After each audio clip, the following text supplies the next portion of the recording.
Namaskar, would be principals and vice principals. Welcome back to the UPSC principal and vice principal recruitment master course. आज हम discuss करेंगे school management and governance के बारे में इस video में। लेकिन स्टार्ट करने से पहले एक इम्पोर्टेंट बात है, वो ये कि जब हम इस वीडियो को देख रहे होंगे आप लोग, तो एक चीज़ सोचोगे कि हम तो गवर्नमेंट स्कूल प्रिंसिपल या वाइस प्रिंसिपल की प्रिपरेशन कर रहे हैं, तो फिर ये रिकॉग्नाइज्ड प्राइवेट स्कूल्स की scheme of the management, managing committee, managers के बारे में क्यों पढ़ रहे हैं इस वीडियो में। तो तीन रीज़न है, और वो हो सकता है कि आपको उनको देख के मन करके वीडियो स्किप कर देते हैं, वीडियो छोड़ देते हैं ये वाले। लेकिन इसके तीन रीज़न है। पहली बात कि जो DSCR 1973 है, ये आपके सिलेबस में है, तो इससे रिलेटेड रूल्स यूपीएससी जरूर आपसे पूछेगी। सेकेंड है गवर्नेंस अंडरस्टैंडिंग। और एक चीज़ और कि प्रिंसिपल्स की प्राइवेट स्कूल्स में क्या ज़रूरत हो सकती है या नहीं हो सकती, वो भी हम वीडियो में आगे देखने वाले हैं, तो उससे भी आपको थोड़ा और आइडिया लग जाएगा। तो गवर्नेंस की अंडरस्टैंडिंग मतलब कि जो रिकॉग्नाइज स्कूल का मैनेजमेंट है, उसका स्ट्रक्चर कैसा होता है, उसकी जो मैनेजिंग कमेटी है उनके बारे में, और उनकी अकाउंटेबिलिटी कैसे डिस्ट्रीब्यूट होती है। और तीसरा इंटरव्यू परस्पेक्टिव से, आप में से बहुत सारे ऐसे होंगे जो ऑलरेडी, सभी तो गवर्नमेंट स्कूल्स में काम नहीं कर रहे होंगे अभी, तो हो सकता है कि आप में से बहुत सारे ऐसे हों जो किस में हो, प्राइवेट स्कूल्स में हो, टीजीटी हों, पीजीटी हों, और हो सकता है आप में से बहुत सारे प्रिंसिपल या वाइस प्रिंसिपल भी हों प्राइवेट स्कूल्स में, और आप सोच रहे हैं कि अपना जो कैरियर है अब गवर्नमेंट स्कूल में एज ए प्रिंसिपल और वाइस प्रिंसिपल आपको आगे करना है। तो आपसे तो इंटरव्यू में भी उससे रिलेटेड पूछा जा सकता है कि आप प्राइवेट स्कूल्स में ये चीज़ें होती है तो आप कैसे मैनेज कर रहे थे। तो उनके लिए तो बहुत मोस्ट इंपॉर्टेंट है जो एक्चुअली प्राइवेट स्कूल्स में है। और जो गवर्नमेंट स्कूल्स में है उनके लिए क्यों इंपॉर्टेंट है, क्योंकि सबसे इम्पोर्टेंट कि आपके पेपर में आएगा, है ना। इंटरव्यू में हो सकता है कि जैसे जित भी हम कमेटीज़ की या मैनेजर्स की बात कर रहे हैं, तो गवर्नमेंट स्कूल्स में थोड़ा सा अलग हो सकता है, लेकिन उसी के हिसाब से आप अपना भी क्वेश्चन बना सकते हैं। चलिए इसकी अब लर्निंग आउटकम्स पे जाते हैं। इस वीडियो के जो एंड तक आप जो अंडरस्टैंड करोगे वो क्या है, स्कीम ऑफ मैनेजमेंट के बारे में, रूल 59 के बारे में कि रूल 59 क्या है, रूल 59 के बारे में, टीचर्स एंड पेरेंट्स रिप्रेजेंटेटिव के बारे में, डायरेक्टर्स नॉमिनीज और उनकी पावर्स और लिमिटेशंस के बारे में। साथ ही हम इंपॉर्टेंट एमसीक्यूज करने वाले हैं, केस स्टडी करने वाले हैं, और साथ में जैसे मैंने अभी आपको बताया कि हम इंटरव्यू क्वेश्चंस भी अब से देखना शुरू करेंगे।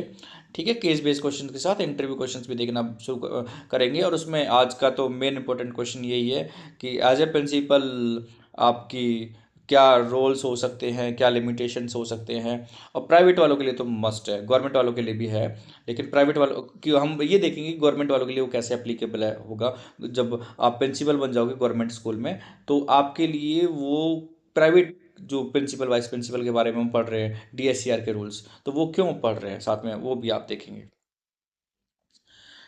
सबसे पहले स्कीम ऑफ मैनेजमेंट के बारे में। तो DSCR के अंडर रिकॉग्नाइज स्कूल मैनेजमेंट के लिए स्कीम ऑफ मैनेजमेंट एक इम्पोर्टेंट कॉन्सेप्ट है। जो स्कीम ऑफ मैनेजमेंट है वो स्टैट्यूटरी फ्रेमवर्क है जिसके द्वारा management of recognise school organise होता है।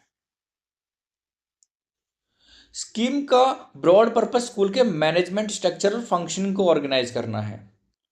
गवर्नमेंट स्कूल प्रिस्पेक्टिव से बात करें तो जो गवर्नमेंट स्कूल के प्रिंसिपल्स हैं, प्राइवेट रिकॉग्नाइज स्कूल की स्कीम ऑफ मैनेजमेंट को अपना एग्जैक्ट एडमिनिस्ट्रेटिव स्ट्रक्चर नहीं मानेंगे। लेकिन क्या होंगे जो गवर्नमेंट स्कूल्स में ना, वो गवर्नमेंट रूल्स हैं, DO ऑर्डर्स हैं, सर्कुलर्स हैं, इंस्ट्रक्शंस हैं, और डेलीगेट पावर्स हैं, वो उससे रिलेटेड आपके क्या हो जाएंगे, रिलीवेंट हो जाएंगे। तो सेम अगर हम सेक्शन 5 की बात करें तो सेक्शन 5 क्या कहता है, DSCA का, Delhi school education act, DSCR का एक्ट एंड रूल्स 1973 का, कि जो एवरी रिकॉग्नाइज स्कूल है उसको स्कीम ऑफ मैनेजमेंट रखना पड़ेगा। स्कीम ऑफ मैनेजमेंट क्या था, अभी हमने बात की, स्कीम मैनेजमेंट क्या है, एक फ्रेमवर्क है जिसके द्वारा management, through which the management of recognised is organise, जिसके द्वारा जो अब मैनेजमेंट ऑर्गेनाइज होगा उसमें फ्रेमवर्क लिखा हुआ है, स्कीम ऑफ मैनेजमेंट आप ये कह सकते हो। में तो स्कीम ऑफ मैनेजमेंट के according with the rules where, तो उन रूल्स के हिसाब से हम ये बनाने वाले हैं। तो प्रिंसिपल पर्सपेक्टिव उन्हें बता दिया। हम सेक्शन 5 की बस सिंपल याद कर लो कि सिंपल इसमें क्या लिखा हुआ है, स्कीम ऑफ मैनेजमेंट के बारे में बताया गया है। और DSCR में आपके लिए उतना इंपॉर्टेंट है एग्जाम के लिए, तो जो ज़्यादा इंपॉर्टेंट होगा उस पर ज़्यादा फोकस करेंगे, जो कम इंपॉर्टेंट होगा उस पर कम फोकस करेंगे। रूल 59 अब इस पे रूल 59 पे आते हैं, मैनेजिंग कमेटी पर। जो ये वीडियो है एग्जामिनेशन के हिसाब से इंपॉर्टेंट है, क्योंकि इस डिफरेंट रूल्स और डिफरेंट सेक्शन के बारे में पढ़ रहे हैं। रिकॉग्नाइज स्कूल फ्रेमवर्क में मैनेजिंग कमेटी स्कूल और गवर्नेंस का इंपॉर्टेंट पार्ट होती है। जो रिकॉग्नाइज स्कूल में क्या होता है, जो ये फ्रेमवर्क है मैनेजिंग कमेटी का, है ना, वो गवर्नेंस के लिए इंपॉर्टेंट है। और रूल 59 में इसके कॉन्स्टिट्यूशन के कंपोजिशन से रिलेटेड प्रोविजंस दिए हैं कि कैसे कैसे कंपोजिशन होगा। आपको डायग्राम देख के भी पता चल रहा होगा कि क्या क्या होगा। इनके बारे में हम एक एक करके पढ़ने वाले हैं। Head of school, parent representative, एक पेरेंट रिप्रेजेंटेटिव होगा कि दो टीचर्स रिप्रेजेंटेटिव होंगे, बाकी दो पर्सन्स कौन होंगे, डायरेक्टर के जो दो नॉमिनी हैं वो कौन कौन है, वो आगे पढ़ने वाले हैं। यहाँ पे बस सिंपल डायग्राम दे रखा है, आप यहाँ से देखना चाहते हो तो यहाँ से भी देख सकते हो। और सेकंड, एडेड स्कूल की जो मैनेजिंग कमेटी में है, वो मैक्सिमम कितने मेंबर्स हो सकते हैं, 15। मैक्सिमम बोला है कि इससे ज़्यादा नहीं हो सकते, ज़रूरी नहीं कितनी हो, इससे भी कम हो सकते हैं। और वो कौन कौन से होंगे, कैसे होंगे, वो आगे हम देखने वाले हैं, ठीक है। तो रूल 59 स्कीम ऑफ मैनेजमेंट। और जब आर्टिकल 5 की बात कर रहे थे तो वो क्या था, उसमें भी आप बोलोगे कि स्कीम ऑफ मैनेजमेंट है ना। तो दोनों में डिफरेंस क्या है। तो 9 जो 59 है वो स्पेसिफाई करता है scheme of management must be provided for particular for the constitution इस मैनेजिंग कमेटी में, कि क्या कैसे कैसे करनी है, वो बात करते हैं। स्कीम ऑफ मैनेजमेंट होनी चाहिए।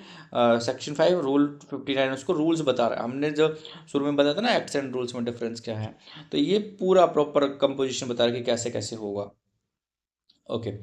और रिकॉग्नाइज्ड स्कूल की बात करें तो उसमें कितने मेंबर्स हो सकते हैं, 21 से ज़्यादा नहीं होंगे, तो अगेन एक डिजिट और। तो रिकॉग्नाइज्ड एडेड स्कूल की बात करें तो 15 से ज़्यादा नहीं हो सकते, और अनएडेड की बात करें तो 21 से ज़्यादा नहीं हो सकते।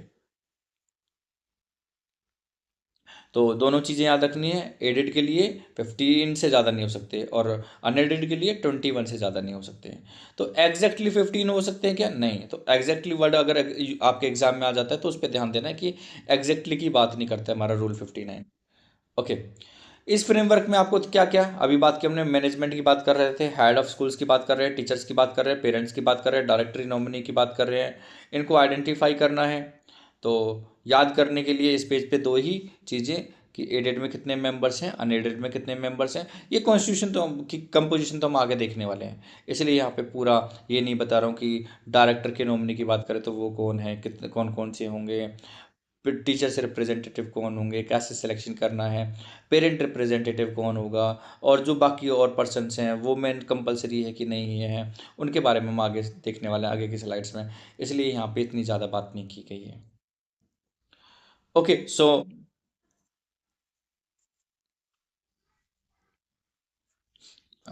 इस स्लाइड में एक स्लाइड आगे चले गए। ओके, इस स्लाइड में बात करें, अब हम मैनेजिंग कमेटी के एक्चुअल ड्यूटीज़, उनकी ड्यूटीज़ क्या होती हैं, पावर्स क्या हैं, रेस्पॉन्सिबिलिटीज़ क्या हैं, उनके बारे में देखेंगे। तो एक एक करके देख लेते हैं। 59(2)(e ये किसके बारे में बताता है, यहाँ पे देखिए। और 59(2)(f किस चीज़ के बारे में बताता है, 59(2)(g ये किस चीज़ के बारे में बताता है, ये देखेंगे। तो यहाँ पे आप देख रहे होंगे कि चार आपको एरियाज दिए गए हैं, वन बाय वन उनके बारे में बात कर लेते हैं। पहले कंट्रोल ओवर स्टाफ। तो स्कीम ऑफ मैनेजमेंट में जो मैनेजिंग कमेटी के स्टाफ रिलेटेड पावर्स और रेस्पॉन्सिबिलिटीज हैं, उनका प्रोविजंस होना चाहिए, ये बताना है कि जो स्कीम ऑफ मैनेजमेंट है उसमें क्या होना चाहिए। आपने जितने भी रूल्स वगैरह बाकी चीज़ें, मैनेजमेंट कमेटी के स्टाफ रिलेटेड पावर्स और रेस्पॉन्सिबिलिटीज़ का प्रोविजन होना चाहिए। इसमें मेनली तीन एरिया इंपॉर्टेंट हैं, कौन कौन से, कि उनकी अपॉइंटमेंट कैसे होगी, उनके डिसिप्लिनरी एक्शंस क्या होंगे, कंट्रोल ओवर स्टाफ क्या होगा। तो मैनेजिंग कमेटी की ये ड्यूटीज़ हैं, पावर्स है, रेस्पॉन्सिबिलिटीज़ हैं, और ये किस किस रूल से मिलती हैं। जो स्टाफ एंड डिसिप्लिन की पावर है वो रूल 59(2)(e सब क्लॉज ई। ओके, क्लॉज ई sub clause, sorry, clause 2 sub clause ई। ओके। उसके बाद स्टाफ कॉम्प्लीमेंट की बात करें, एडमिनिस्ट्रेटिव इंटीग्रिटी की बात करें, तो एक बार और देख लेते हैं कंट्रोल ओवर स्टाफ में। तो जो हम 59(2)(e की बात कर रहे थे, तो स्टाफ मतलब उसमें स्टाफ की बात की गई है और उसके डिसिप्लिन की बात की गई है, अपॉइंटमेंट, डिसिप्लिनरी एक्शन और कंट्रोल ओवर स्टाफ की बात की गई है। तो इसको ये नहीं समझना है कि जो मैनेजिंग कमेटी स्कूल के हर डे टू डे एकेडमिक या एडमिनिस्ट्रेटिव मैटर को डायरेक्टली हैंडल करेगी। उसको मैनेजिंग कमेटी और हेड ऑफ स्कूल्स का रोल अलग है।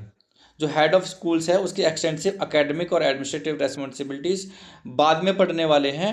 तो यहाँ पे स्कीम ऑफ मैनेजमेंट की जो प्रोवाइड कर रही है मैनेजिंग कमेटी, वो इन चीज़ों को तो प्रोवाइड कर रही है कि कंट्रोल होना चाहिए अपॉइंटमेंट पे, डिसिप्लिनरी एक्शंस की बात की गई, कंट्रोल ओवर स्टाफ की बात की गई है, लेकिन डे टू डे इसकी जो रोल्स हैं उनमें पार्टिसिपेट नहीं करेगी। एडमिनिस्ट्रेटिव इंटीग्रिटी मीन्स जो मैनेजिंग कमेटी को इंश्योर करना है कि स्कूल एडमिनिस्ट्रेशन में कोई फाइनेंशियल इरेगुलरिटी ना हो। तो फाइनेंशियल इरेगुलरिटी की बात की गई है, ये कौन इंश्योर करेगा? एडमिनिस्ट्रेटिव मैनेजिंग कमेटी इंश्योर करेगी कि कोई भी फाइनेंशियल इरेगुलरिटी ना हो। ये पॉइंट प्रिंसिपल एस्पिरेंट्स के लिए भी बहुत इंपॉर्टेंट है। क्यों? क्योंकि एडमिनिस्ट्रेशन में सिर्फ इंटेंशन करेक्ट होना सफिशिएंट नहीं है, प्रोसीजर भी करेक्ट होना चाहिए कि मैंने ये काम किया, देखो इसमें तो मेरा इंटेंशन ठीक था, है ना, लेकिन आपको प्रोसीजर भी पूरा फॉलो करना है, क्योंकि आप अगेन गवर्नमेंट, खैर ये तो प्राइवेट वालों के लिए भी है जब डीएससीआर के रूल्स फॉलो हो रहे हैं तो, लेकिन गवर्नमेंट वालों को खासकर ध्यान देना है कि प्रोसीजर पूरा फॉलो होना चाहिए। फॉर एग्जाम्पल, अगर एक्सपेंडिचर जेन्युइनली स्कूल के बेनिफिट के लिए है लेकिन प्रिस्क्राइब्ड फाइनेंशियल प्रोसीजर फॉलो नहीं किए गया, तो एडमिनिस्ट्रेटिव इश्यू अराइज हो सकते हैं। इसके लिए सिंपल गवर्नेंस प्रिंसिपल याद रखना है, क्या? डिसीजन तो राइट होना ही चाहिए आपका, है ना, लेकिन प्रोसीजर भी राइट होना चाहिए, तब आप कह सकते हो कि अच्छा एडमिनिस्ट्रेशन है। तो इंटरव्यू में भी पूछ सकते हैं कि अच्छे एडमिनिस्ट्रेशन के लिए क्या चीज़ें होनी चाहिए। तो अच्छे एडमिनिस्ट्रेशन के लिए डिसीजन भी राइट होना चाहिए और प्रोसीजर भी राइट होना चाहिए। इस मतलब एक आपको पॉइंट मिल गया, आप ये कह सकते हो इससे रिलेटेड। नेक्स्ट बात करते हैं point number 3, full complete of staff. Staff पूरा होना चाहिए, और ये कौन इंश्योर करेगा? अगेन मैनेजिंग कमेटी इंश्योर करेगी कि स्कूल में जो स्टाफ है वो पूरा है। मान लो स्कूल, जैसे स्कूल के सैंक्शन या रिक्वायर्ड स्टाफिंग फ्रेमवर्क के अकॉर्डिंग एडुकेट स्टाफ की अवेलेबिलिटी इंश्योर नहीं, मतलब इंश्योर क्यों करनी पड़ेगी? क्योंकि तभी तो अच्छे से रन हो पाएगा। और ये आपको किस में याद करना है? 59(2)(f). 59(2)(f) क्या कहता है? फुल स्टाफ होना चाहिए। ओके, तो इतने ज़्यादा सब क्लॉज याद करने की ज़रूरत नहीं है। मेनली तो 59 आपने याद कर लिया, सेक्शन 5 याद कर लिया, उतना है। और बस थोड़ी ये बात होनी चाहिए कि जो आपके एमसीक्यूज आ जाते हैं उनमें हम ठीक निशान लगा पाएँ। अगर कुछ मतलब ऐसे क्वेश्चन हैं कि क्या ये भी एडमिनिस्ट्रेशन का पार्ट होना चाहिए, कि हमारे इंटेंशन भी ठीक होने चाहिए, क्या ये भी एडमिनिस्ट्रेशन का पार्ट है? हाँ, इंटेंशन भी है। और प्रोसीजर तो आप सब लिखने वाले हो, लेकिन इंटेंशन हो सकता है आप की इंटेंशन की बात क्या से आ गई, केवल प्रोसीजर ही तो ठीक फॉलो करना है? नहीं, प्रोसीजर के साथ आपको क्या होना चाहिए? साथ में इंटेंशन भी ठीक होना चाहिए। तो उस टाइप के एमसीक्यू भी आपको ठीक करने हैं। नेक्स्ट स्लाइड की बात करते हैं। अच्छा, इसमें एक शायद पॉइंट रह गया, fourth, school resources and facilities. तो स्कूल रिसोर्सेज एंड फैसिलिटीज़ मतलब जो फर्नीचर है, साइंस इक्विपमेंट है, library, books, other teaching ads और रिक्विजिट, जो जिसके लिए भी आप रिक्विजिट स्पोर्ट्स मटेरियल की बात कर रहे हैं, तो ये सारे किस में आते हैं? जी में आते हैं। और बात करें तो स्कूल सिर्फ टीचर और स्टूडेंट से नहीं चलता, आपको जितनी ज़रूरत की चीज़ें हैं, फिजिकल हो या एकेडमिक हो, वो भी चाहिए अगर आपको क्वालिटी एजुकेशन देनी है तो। ठीक है, तो गवर्नमेंट स्कूल के पर्सपेक्टिव से भी एक अगर हम तैयारी करें तो उसके हिसाब से भी एक इम्पोर्टेंट चीज़ हो जाती है, क्या? गवर्नमेंट स्कूल प्रिंसिपल के लिए हम यहाँ से इस स्लाइड से इस कौन सा मैनेजिंग कमेटी की बात कर रहे हैं, रूल 59 की, तो इससे क्या सीख सकते हैं? तो ये हम स्कूल पे डायरेक्टली अप्लाई नहीं करना, लेकिन क्या चीज़ ध्यान रखनी है कि हाँ, हमारे स्कूल में स्टाफ पूरा है, जो रिसोर्सेज चाहिए वो पूरी हैं या नहीं है, अगर नहीं है तो हम उनको कैसे पूरा करवा सकते हैं, या कौन सी, और साथ में दूसरी चीज़ और कि फाइनेंशियल इरेगुलरिटी ना हो, प्रोसीजर्स पूरे फॉलो हो। तो ये भी हम जैसे प्राइवेट के साथ साथ गवर्नमेंट में भी सीख सकते हैं। बार बार मैं प्राइवेट का नाम क्यों ले रहा हूँ? क्योंकि जितने भी आप रूल्स देख रहे हो ना, ये मेनली उन्हीं से हैं। और अगर मैं ये चीज़ नहीं बताऊंगा कि प्राइवेट का, गवर्नमेंट का या प्राइवेट का नाम क्यों ले रहा हूँ, तो आप शायद नहीं पढ़ोगे इनको, लेकिन आपके एग्जाम के लिए ज़रूरी है तो पढ़ने चाहिए। अब नेक्स्ट आते हैं हम next important topic statutory term पर, कि द मैनेजर, जो स्टैट्यूटरी पोजीशंस हैं इसका क्या मतलब हो गया? तो सिर्फ मैनेजर की डेफिनेशन नहीं, बल्कि head of school, manager, managing committee के बीच क्लियर, इन सभी को भी समझना पड़ेगा आपको कि हेड ऑफ स्कूल क्या होता है। इसकी डेफिनेशंस कहाँ पे लिखी हुई है? 2K में लिखी हुई है। मैनेजर क्या होता है, मैनेजिंग कमेटी क्या होती है, इससे पहले मैंने कई बार इनके नाम ले लिए, तो शायद वहाँ पे दिक्कत हो रही होगी। तो हेड ऑफ स्कूल की बात करें, means principal. Principal academics officer होता है किसी भी रिकॉग्नाइज्ड स्कूल का। और भी बहुत सारी रेस्पॉन्सिबिलिटीज़ होती हैं, लेकिन हेड ऑफ स्कूल की बात करें तो कौन है? प्रिंसिपल है। और यहाँ पे हमने केवल एकेडमिक ऑफिसर के बारे में बात की गई है। ओके, मैनेजर की बात करें तो वो कौन होता है? Person entrusted with the management of the school affairs, जो उसके स्कूल अफेयर्स को मेंटेन करते हैं वो। और मैनेजिंग कमेटी, इसमें तो ग्रुप ऑफ पीपल आप कह सकते हैं, body of individuals interested with the management of the recognised school. तो मैनेजिंग कमेटी में कौन कौन होते हैं, कैसे होते हैं, वो देखने वाले हैं, वो मैंने भी बात की आपसे। प्रिंसिपल के एग्जाम पॉइंट ऑफ व्यू से मैनेजर को मैनेजिंग कमेटी के इक्वल नहीं मानना है। मैनेजिंग कमेटी एक बॉडी है और मैनेजर एक पर्सन है ना। मैंने अभी बताया था कि मैनेजिंग कमेटी की बात करते हैं, ग्रुप ऑफ पीपल्स आ जाएंगे, और वो कौन से होंगे वो अभी देखने वाले हैं। और manager is a person who is interest, ये हमने कर लिया कि अंडर स्कीम ऑफ मैनेजमेंट से सेक्शन 5 के अंडर, तब मैं दोनों चीज़ बात कर रहा था। कौन कौन सी, कि रूल 59 क्या कहता है, सेक्शन 5 क्या कहता है, तो वही चीज़ लिखी हुई है यहाँ पे। तो हेड ऑफ स्कूल किसका कौन होगा? प्रिंसिपल होगा। ओके, तो हेड ऑफ स्कूल की अब ड्यूटीज़ क्या हैं, रेस्पॉन्सिबिलिटीज़ क्या हैं, अब इनको देख लेते हैं। तो पिछली स्लाइड में हमने देखा था कि मैनेजर, मैनेजिंग कमेटी और head of school 3 different concepts हैं। अब focus specially head of school पर है। तो सबसे पहले डेफिनेशन रिकॉल करते हैं कि सेक्शन 2K के अकॉर्डिंग, सेक्शन 2K के according head of the school meaning recognise school का प्रिंसिपल, एकेडमिक ऑफिसर होता है, चाहे उसका किसी भी डेजिग्नेशन से कॉल किया जाए। ओके, रूल 59(2)(h के अंडर स्कीम ऑफ मैनेजमेंट में जो हेड ऑफ स्कूल की ड्यूटीज और रेस्पॉन्सिबिलिटीज हैं, उनका प्रोविजन लिखा हुआ है। तो यहाँ पर रूल 2H लिखा हुआ है ना, मीन्स इसमें जो हेड ऑफ स्कूल है उसकी ड्यूटीज और रेस्पॉन्सिबिलिटीज हैं। और सेक्शन 2K क्या था, ये बता रहा था कि हेड ऑफ स्कूल कौन होगा? प्रिंसिपल होगा, और वो अकेडमिक ऑफिसर होगा। तो हेड ऑफ स्कूल के रोल को हम मेजरली 4 डायमेंशंस में समझेंगे। पहला, कि उसका एडमिनिस्ट्रेटिव रोल क्या होता है। Second, financial and resource management क्या होते हैं। थर्ड, स्टाफ मैनेजमेंट की बात करेंगे। और फोर्थ, हम एकेडमिक लीडरशिप की बात करेंगे। तो एडमिनिस्ट्रेटिव रोल की बात करते हैं तो जो हेड ऑफ स्कूल है, हेड ऑफ ऑफिस के रूप में फंक्शन करता है। किसके रूप में? हेड ऑफ ऑफिस के रूप में फंक्शन करता है, और प्रिस्क्राइब्ड जो लिखी हुई है उनकी एडमिनिस्ट्रेटिव ड्यूटीज है उनको परफॉर्म करता है। इसमें जो उसकी इंपॉर्टेंट रेस्पॉन्सिबिलिटीज है कौन कौन सी होंगी, आप भी बता सकते हो। ऑफिशियल करस्पॉन्डेंस हैंडल करना, स्कूल अकाउंट्स, रिकॉर्ड्स और सर्विस बुक मेंटेन करवाना, और प्रिस्क्राइब्ड रिटर्न्स और रिक्वायर्ड इंफॉर्मेशन फर्नेस करना। यहाँ रिटर्न्स का सिंपल मीनिंग है जो प्रिस्क्राइब्ड रिपोर्ट, स्टेटमेंट या इंफॉर्मेशन कंपिटेंट अथॉरिटी को रिक्वायर्ड फॉर्मेट और टाइमलाइन में सबमिट करनी है। गवर्नमेंट स्कूल प्रिंसिपल के लिए ये एरिया स्पेशली रिलीवेंट है। प्रिंसिपल को सिर्फ ऑरल एडमिनिस्ट्रेटिव नहीं करना, प्रॉपर रिकॉर्ड भी मेंटेन करना है, प्रॉपर करस्पॉन्डेंस, डॉक्यूमेंटेशन और रिपोर्टिंग भी इंश्योर करनी है। कि बस ऑरली कह दिया या उसके बाद कुछ रिकॉर्ड नहीं है तो ऐसे काम नहीं होगा। तो अगेन देखो, हम बार बार बोल रहे हैं कि ये सारी चीज़ें प्राइवेट के लिए नहीं है, आपके लिए भी अच्छे से करनी है। एडमिनिस्ट्रेटिव प्रिंसिपल याद रखते हैं, है ना। It is an important official action is not if an important official action is not properly recorded, administration become difficult to establish and monitor. Of course, आप कितने दिन याद रखोगे किसी भी चीज़ को, और केवल याद रखने से थोड़ी काम चलेगा।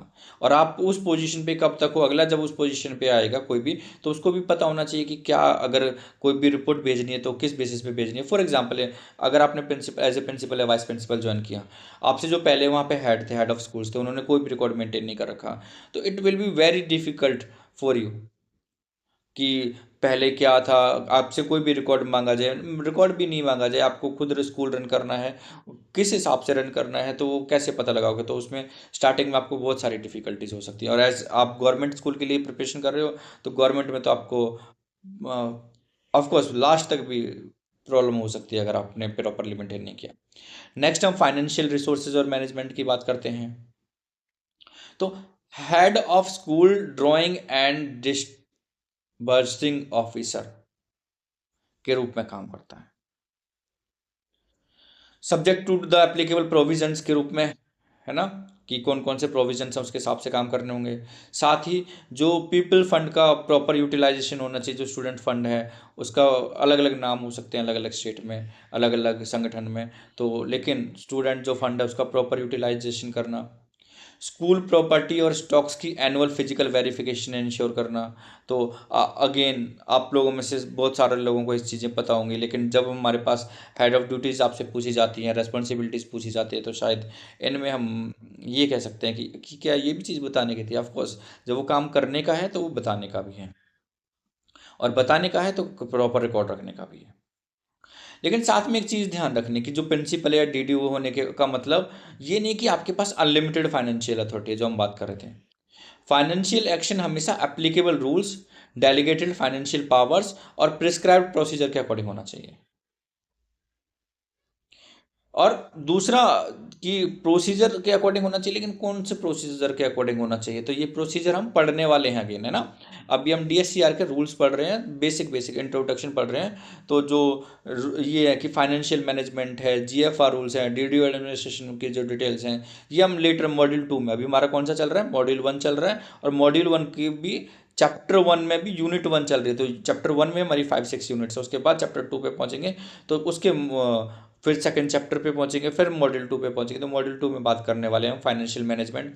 देखो ये नहीं कि अगेन मैं हर बार आपको यही बताता हूँ कि ये नहीं कि ऐसी ऐसी चीज़ें उठा ली, कुछ भी पढ़ लिया, एक तरफ से पढ़ना है। तो जीएफईआर, डीडीओ, इनके सब के बारे में हम पढ़ने वाले हैं मॉड्यूल 2 में। तो फाइनेंशियल चीज़ों के बारे में ना, तो अभी हम फाउंडेशन लेवल पे, तो ये याद रखना कि जो पब्लिक मनी है, स्टूडेंट मनी है, पब्लिक मनी है, ऑफकोर्स गवर्नमेंट स्कूल में तो पब्लिक मनी है, तो उसका एक प्रॉपर प्रोसीजर होता है। तो प्रॉपर प्रोसीजर से यूज़ करना है तो प्रॉपर रिकॉर्ड होना चाहिए, प्रॉपर रिकॉर्ड होना चाहिए तो प्रॉपर वेरिफिकेशन होनी चाहिए, और प्रॉपर वेरिफिकेशन होनी चाहिए तो मतलब अकाउंटेबिलिटी सेट करनी होगी। और लास्ट अकाउंटेबिलिटी में, ये फर्स्ट बोले या लास्ट बोलो, जो भी आप बोलना चाहते हो, किसकी होती है, हेड ऑफ स्कूल की। और हेड ऑफ स्कूल कौन है, प्रिंसिपल, और आप उसी की तैयारी कर रहे हो, तो मीन्स आपकी है, आप ये कह सकते हो। स्टाफ मैनेजमेंट की बात करें तो अगेन थर्ड इंपॉर्टेंट डायमेंशन है, हेड ऑफ स्कूल को टीचिंग और नॉन टीचिंग स्टाफ को सुपरवाइज करना है, दोनों को गाइड करना है और साथ में कंट्रोल करना है। टाइम टेबल प्रिपेयर करना है, करवाना है, आप जो भी कहना चाहते हो वो कह सकते हो, प्रिपेयर टाइम टेबल। ड्यूटीज़ और टीचिंग लोड एलोकेट करना है कि किसकी, अदर देन टीचिंग भी बहुत सारी ड्यूटीज़ होती हैं।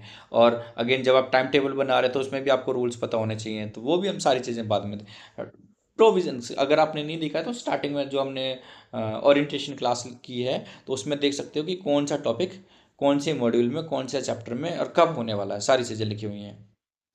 Hold the staff meeting at least once a month, तो ये भी स्टाफ मैनेजमेंट में आ जाएगा कि मीटिंग करनी है। सपोर्ट्स करना है टीचर के प्रोफेशनल ग्रोथ को, तो आपके भी प्रिंसिपल्स आपको सपोर्ट कर रहे होंगे, द सेम वे आपको भी उनको सपोर्ट कर रहे हैं आगे आने वाले स्टाफ को। एकेडमिक लीडरशिप की बात करते हैं, तो प्रिंसिपल के रोल का मोस्ट इंपॉर्टेंट डायमेंशन है एकेडमिक लीडरशिप।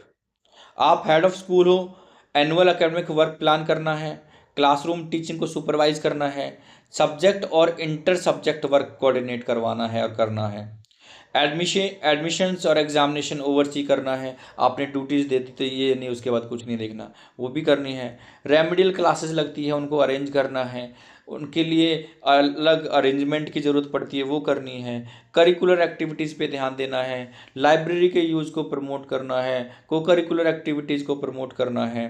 प्रिंसिपल का जो ऑफिस का पेपर वर्क है वो भी इम्पोर्टेंट है, लेकिन प्रिंसिपल का कोर आइडेंटिटी क्या होता है कि वो एकेडमिक लीडर है। हमने स्टार्टिंग में भी यही पढ़ा था, head of the school is the academic leader and that is the principal. अगर स्कूल का रिजल्ट वीक है, क्लासरूम टीचिंग इन एफिशिएंट है, रेमेडियल प्रोग्राम नहीं चल रहा है, उन बच्चों पे ध्यान नहीं दिया जा रहा है जिनको ज़रूरत है रेमेडी की, या एकेडमिक मॉनिटरिंग वीक है, तो प्रिंसिपल ये नहीं कह सकता कि मेरा काम सिर्फ एडमिनिस्ट्रेशन है। ऑल ओवर वर्क किसका है, प्रिंसिपल का है। और दूसरा सबसे इम्पोर्टेंट रूल में भी लिखा हुआ है और आपको शायद पता भी होगा, है ना, कि कितने पीरियड्स पर वीक होते हैं, आपको लेने होंगे 12 पीरियड्स पर वीक। ठीक है, हर वीक में कितने, तो अगेन रूल नंबर 59(2)H आप चाहो तो याद कर सकते हो, अदरवाइज इतना तो पता ही होना चाहिए कि नंबर ऑफ पीरियड्स कितने होंगे। तो एट लीस्ट है ये, है ना, मैक्सिमम नहीं है। जब हम बात कर रहे थे कि 15 और 21 किसकी, कि एडेड और अनएडेड में कितने मैक्सिमम नंबर ऑफ कमेटी में मेंबर्स हो सकते हैं, तो वहाँ पे तो मैक्सिमम थे। यहाँ पे मिनिमम नंबर ऑफ पीरियड्स हैं 12। आपकी मर्जी है, आपको सारा दिन एडमिनिस्ट्रेशन वर्क नहीं करना, सारा दिन पढ़ाना है तो वो भी कर सकते हो, लेकिन फिर वो कौन करेगा एडमिनिस्ट्रेशन वर्क। तो अब देखिए, इसमें अपने आप ही गवर्नमेंट स्कूल प्रिंसिपल के लिए बहुत सारी स्लाइड्स, बहुत सारी चीज़ें आ चुकी हैं, ना। जो 6 में हम बात कर रहे थे कि क्या करना है क्या नहीं करना है, तो उसके हिसाब से, तो अगर आपको अभी याद करना है तो हेड ऑफ स्कूल की एडमिनिस्ट्रेशन भी करनी है, फाइनेंशियल भी करना है, स्टाफ भी है और एकेडमिक लीडरशिप भी है। तो ये सारी चीज़ों के साथ साथ ये हेड ऑफ स्कूल की ड्यूटीज़ एंड रेस्पॉन्सिबिलिटीज़। अगली स्लाइड में बात करते हैं किस चीज़ की, principal as a member secretary. तो डीएससी, पिछली स्लाइड में हमने देखा था डीएससीआर रूल 59 के मैनेजिंग कमेटी फ्रेमवर्क को जब हम डिस्कस कर रहे थे, तो यहाँ पे हम क्या करना है, principal as a member secretary. अभी हम पिछली स्लाइड में क्या पढ़ा था हमने, principal as a academic head. तो सीबीएसई फ्रेमवर्क में प्रिंसिपल या हेड ऑफ स्कूल सिर्फ एकेडमिक लीडर नहीं है, तो वो क्या है, वो स्कूल मैनेजमेंट कमेटी के फंक्शनिंग में भी पार्टिसिपेट करता है।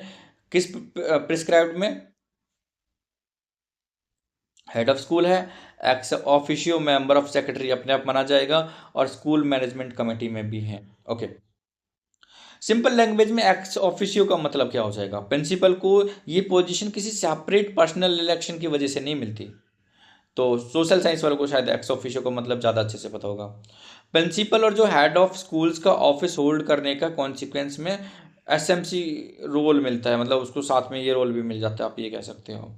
इसलिए एग्जाम में अगर टर्म आए एक्स ऑफिशियो मेंबर सेक्रेटरी कौन है, तो ऑफकोर्स कौन हो जाएगा, प्रिंसिपल हो जाएगा। चलिए, अब इसमें स्लाइड में दो चीज़ें दे रखी हैं, 9.2.1, और ये क्या है, head of school principal will be the ex officio member secretary of the school management committee.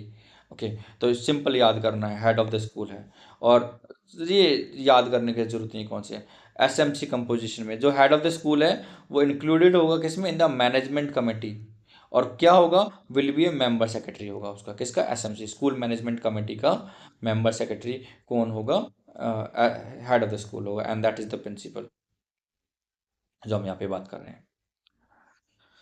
तो इन दोनों रेफरेंस को central take away same direction में क्या है, हेड ऑफ स्कूल क्या है, मेंबर सेक्रेटरी, तो यही बात कर लिया हमने, हेड ऑफ द स्कूल क्या है, मेंबर सेक्रेटरी, और principle of head of the ex officio member of member secretary. तो एक्स ऑफिशियो अलग से इलेक्शन की ज़रूरत नहीं होती, अलग से इलेक्शन नहीं होता।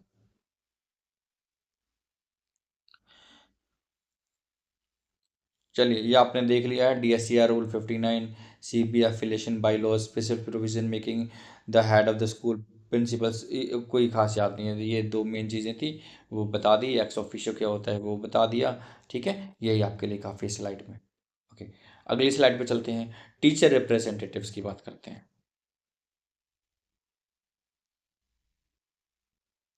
ओके, तो हाउ दे आर चूजन, जो टीचर रिप्रेजेंटेटिव्स होते हैं वो कैसे चूज होते हैं।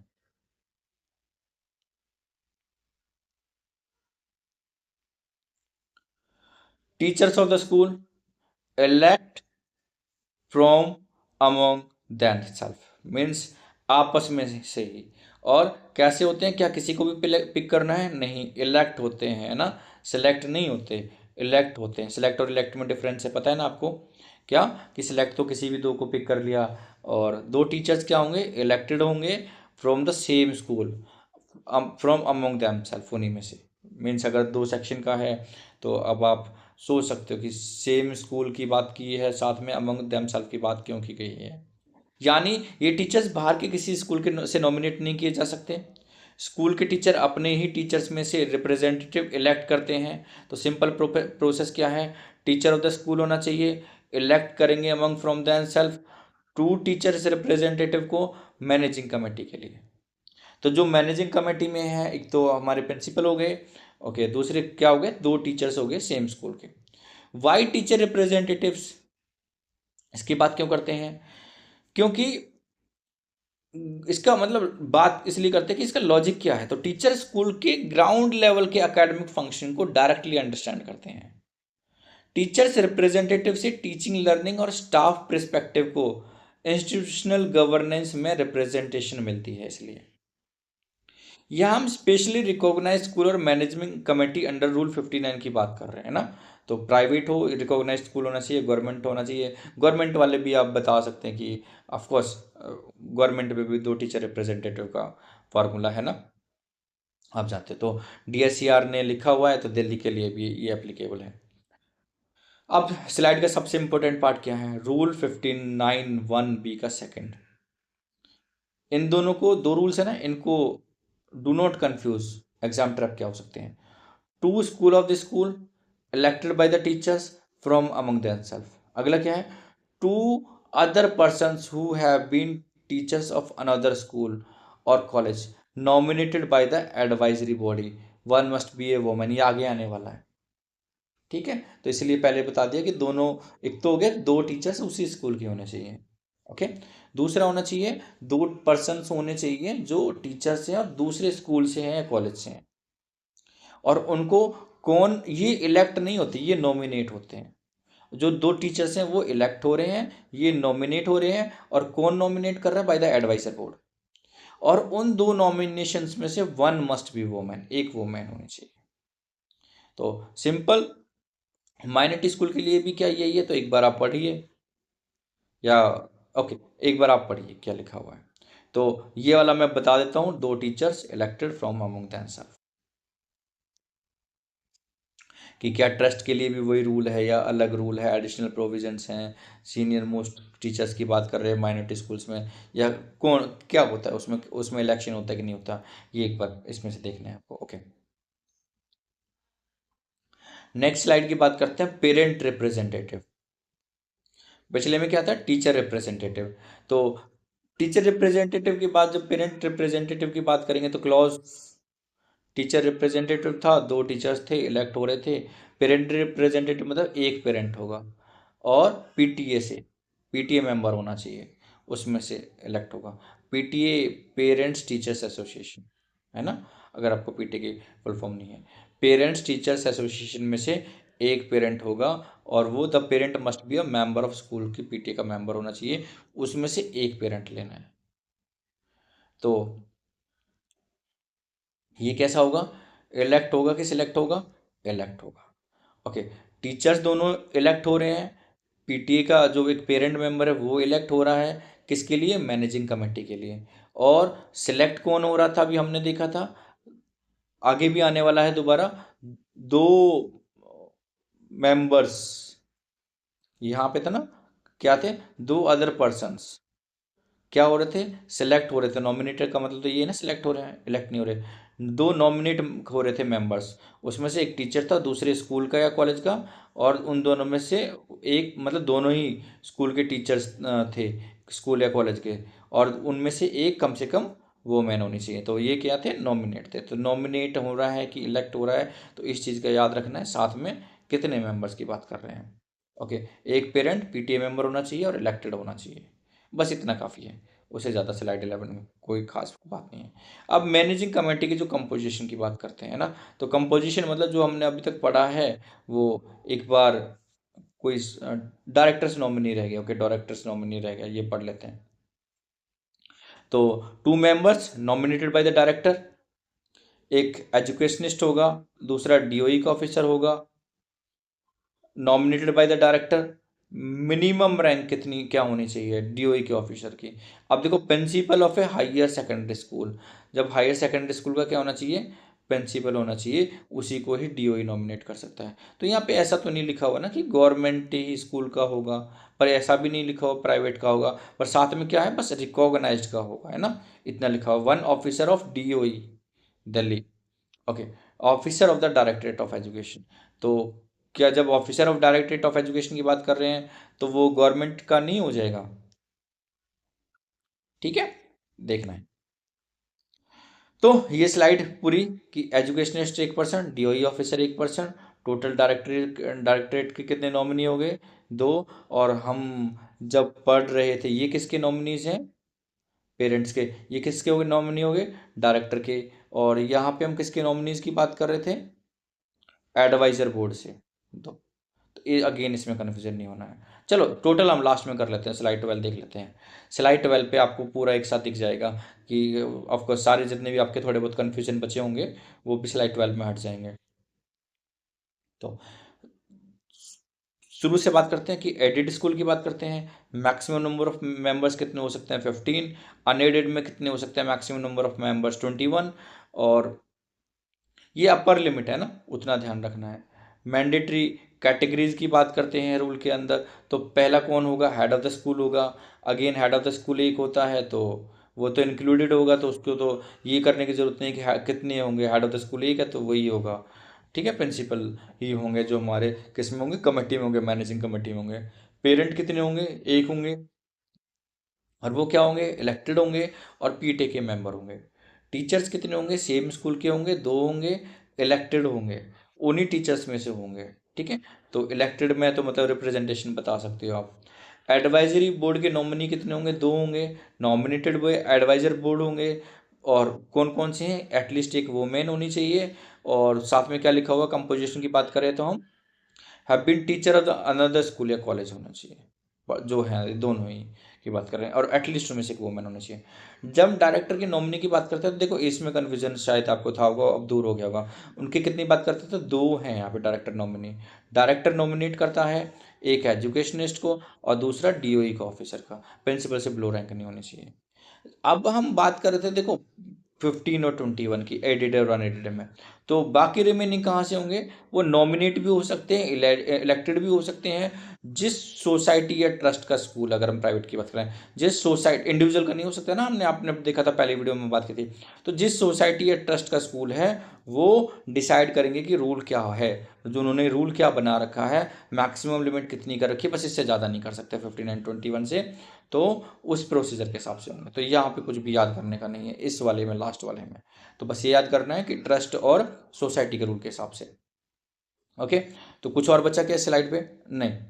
तो प्रिंसिपल्स पर्सपेक्टिव बचा हुआ है, आप एक बार इसको खुद से पढ़ें कि principal must understand who represent the stakeholder and किसके पास पावर है। तो आपको ये जब पता होगा आप तभी ये यूज़ कर पाएंगे कि कितने मैक्सिमम हो सकते हैं, नहीं हो सकते। ऑफकोर्स प्राइवेट के लिए ये है तो गवर्नमेंट के लिए भी कोई रूल होगा, अगेन देखेंगे आगे, है ना, जब बात करेंगे स्पेशल रूल्स की बात करेंगे। तो जब डीएससीआर का रूल है तो गवर्नमेंट पे भी लागू होगा, बस कुछ चीज़ें बदल जाएंगी। ओके, पावर्स एंड लिमिटेशंस की बात करते हैं, किसकी? मैनेजिंग कमेटी, मैनेजर और head of schools. Principal examination में सिर्फ ये जानना इनफ नहीं होगा प्रिंसिपल के लिए कि पावर्स किसके पास है ना। यूपीएससी के में एग्जाम जो हम हो रहा है इसमें केवल कि पावर किसके पास है, साथ में ये भी पता होना चाहिए कि लिमिट कितनी है। हेड ऑफ स्कूल की पावर की लिमिट कितनी है, मैनेजर की पावर की लिमिट कितनी है, मैनेजिंग कमेटी की पावर की लिमिट है। तो अगर आप अगेन प्राइवेट में तो सिंपल डायरेक्ट क्वेश्चन ये हो सकता है कि आपके स्कूल में जो हेड ऑफ द स्कूल था वो स्कूल चला रहा था कि प्रिंसिपल चला रहे थे कि मैनेजिंग कमेटी थी, और उनमें अगर कॉन्फ्लिक्ट था तो आपने देखा होगा, या आप खुद अगर प्रिंसिपल थे तो आपने उस कॉन्फ्लिक्ट को कैसे दूर किया था, कि आप वहाँ पे रूल फॉलो कर रहे थे ये वाला तो कैसे फॉलो कर रहे थे। ठीक है, तो स्लाइड के अकॉर्डिंग अगर हम 59(2)M की बात करते हैं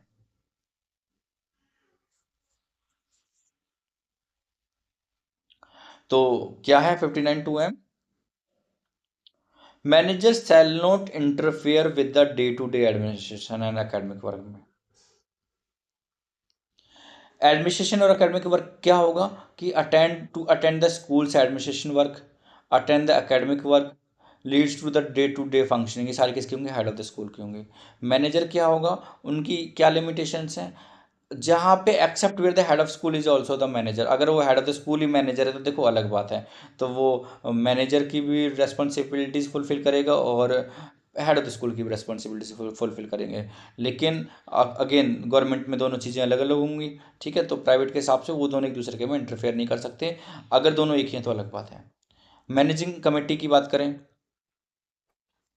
exercise the powers and the responsibility provided under the scheme of management में जितनी भी पावर्स लिखी है उनको एक्सरसाइज करना, is subject to the control and the supervision of the trust and society को रन करने में हेल्प करना, और must operate within the, सबसे इंपॉर्टेंट तो डीएससीआर के रूल्स फॉलो करना। डीएससीआर 1973 में जो भी रूल्स लिखे हुए हैं उनको फॉलो करना।